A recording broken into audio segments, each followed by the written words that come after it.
क्या professional level exams skill level के exam से बहुत ज़्यादा डिफिकल्ट हैं? क्या स्ट्रैटेजी के अंदर कोई मेजर चेंज करना पड़ता है जब हम स्किल लेवल से पहली बार प्रोफेशनल लेवल एग्जाम्स को देते हैं? यही सवाल और ऐसे कई और सवाल हम आज के पॉडकास्ट के अंदर डिस्कस करेंगे। हाय, मैं हूँ CA Gaurav Sabharwal, A team commerce academy Indore से। आइए बात करते हैं। Welcome to career Tuesdays on the move. यहाँ पर हम करियर और मोटिवेशन से रिलेटेड अनबायस्ड वीडियोस बनाते हैं। Welcome back. आज के पॉडकास्ट के अंदर हम बात करने वाले हैं शैरन से। शैरन ने अपने ACCA के जर्नी की शुरुआत करी थी by joining A graduation college, जिसके अंदर उनको 6 पेपर के एग्जामिशंस मिल रहे थे। अब ये 6 पेपर के एग्जामिशंस के अलावा अब उनको स्किल लेवल और प्रोफेशनल लेवल का पेपर क्लियर करने बाकी थे। उन्होंने शुरुआत करी ऑडिट से, जो उन्होंने सेल्फ स्टडी से पढ़ाई करी थी, और फिर उसके बाद बाकी के पेपर वो ए टीम कॉमर्स अकेडमी यानी कि यहाँ पर उन्होंने पढ़ाई करी, और अभी रिसेंटली प्रोफेशनल लेवल का भी एक पेपर उन्होंने क्लियर किया है। और इसीलिए she is the right person to tell us कि स्किल लेवल से जब हम प्रोफेशनल लेवल में आते हैं, जस्ट एंटर करते हैं, तो पढ़ाई की लेवल में क्या फ़र्क आता है और क्या डिफरेंट हो जाता है। इस पॉडकास्ट का अगर आप अनकट वर्जन देखना चाहते हैं तो वो आपको लिंक्डइन पे मिलेगा। लिंक्डइन पे मेरी प्रोफाइल का जो लिंक है वो आपको डिस्क्रिप्शन में दे रखा है। फटाफट मुझसे कनेक्ट करें, फॉलो करें और अनकट वर्जन भी देख लें। फिलहाल के लिए इस वीडियो के अंदर हम अपना डिस्कशन बहुत ही प्रिसाइज रखेंगे और शैरन के ओपिनियंस को इस पॉडकास्ट में से इंक्लूड करेंगे। इसी तरह के पॉडकास्ट लगातार देखने के लिए आप सब्सक्राइब जरूर कर लें इस चैनल से, और वीडियो को लाइक करना मत भूलिएगा, क्योंकि इस तरह के पॉडकास्ट हम लगातार लाते रहते हैं और इससे आपको एक स्टूडेंट के पॉइंट ऑफ व्यू से इंसाइट मिलता है। चलिए जी, सबसे पहली बात करते हैं कि क्या स्किल लेवल से जब हम प्रोफेशनल लेवल में आते हैं तो डिफिकल्टी के लेवल में कोई मेजर डिफरेंस आता है क्या? आइए देखें शैरन का क्या कहना था इस बारे में। So it was definitely more technical as compared to the skill level. But when I was practicing, I saw that after solving 2 questions in a row, it is really mentally exhausting because the questions are really long, Correct. So, and for skill level, we had very much options of solving MCQ, case study, and then the long questions. So there was a variety of questions. So that kept us engaged, but for the professional level it was मतलब आपको उसमें engage रखने के लिए लगा। मेरे को याद है आप एग्जाम से कुछ टाइम पहले आए भी थे और आपने कहा था सर इतने क्वेश्चन हो गए, बस अब दैट्स इट, मैं और तो नहीं करूँगा। yes जहाँ पर sir. मैंने आपको कहा था कि नहीं क्वेश्चन तो सारे करने हैं हमको, ठीक है। Yes sir. So I know where you are coming from. तो एक तो आपका कहना है कि हाँ सर डिफ़िकल्टी बड़ी थी और अपने आप को फ़ोकस्ड रखना बहुत मुश्किल था, क्योंकि एक-एक, दो-दो सवाल करना और लगातार फ़ोकस मेंटेन करना उसमें मुश्किल हो रहा था। एंड MCQ फॉर्मेट बिल्कुल नहीं था, तो it was difficult to stay focused for a long period of time and solve these big questions. Now that difficulty level में क्या चेंज है इसका हमें आइडिया है। आइए बात करते हैं कि स्ट्रैटेजी में क्या बदलाव आना चाहिए।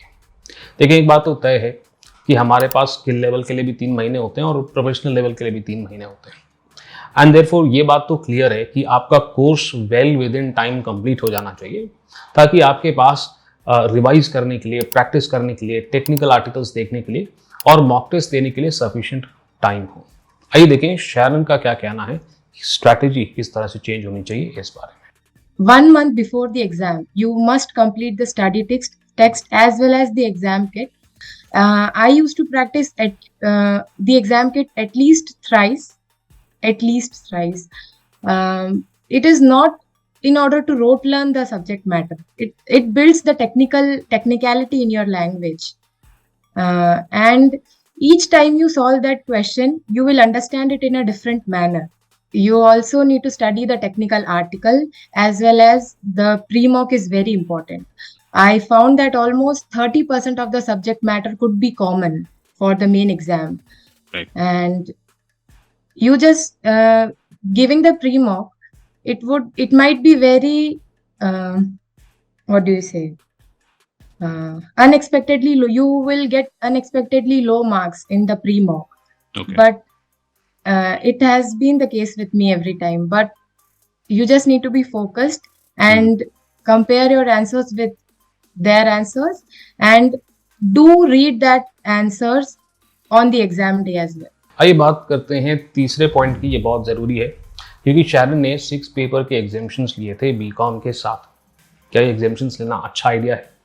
इसके ऊपर मैं एक वीडियो ऑलरेडी बना चुका हूँ, डिस्क्रिप्शन में आपको उसका लिंक मिल जाएगा। बट फिलहाल ये तो मैं बोल सकता हूँ कि 6 पेपर के अगर आप एग्जामिशन ले लेते हैं और बीकॉम से शुरुआत करते हैं तो ऑब्वियसली आपके बेसिक्स जो हैं वो क्लियर नहीं होते हैं और इस वजह से ये एग्जामिशन लेने वाले जो ज़्यादातर स्टूडेंट्स हैं वो क्लियर नहीं कर पाते।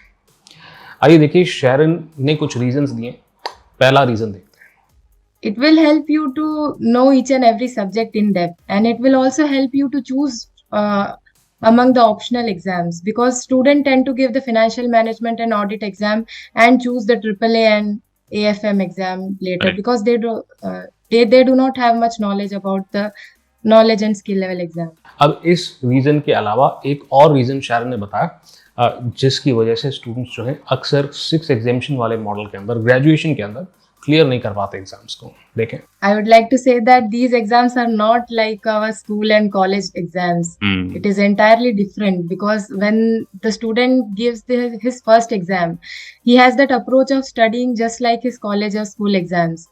And he writes the exam in his own language. Students also had this problem of writing it in their own language. But they need to understand that technical words are really important. That is what will lead you to score the mark. Finally conclude करने के लिए मैं ये बोल सकता हूँ कि हाँ, डिफिकल्टी लेवल के अंदर ऑब्वियसली चेंज आएगा, बिकॉज प्रोफेशनल लेवल के अंदर आपसे एक्सपेक्टेशन ज़्यादा होती हैं।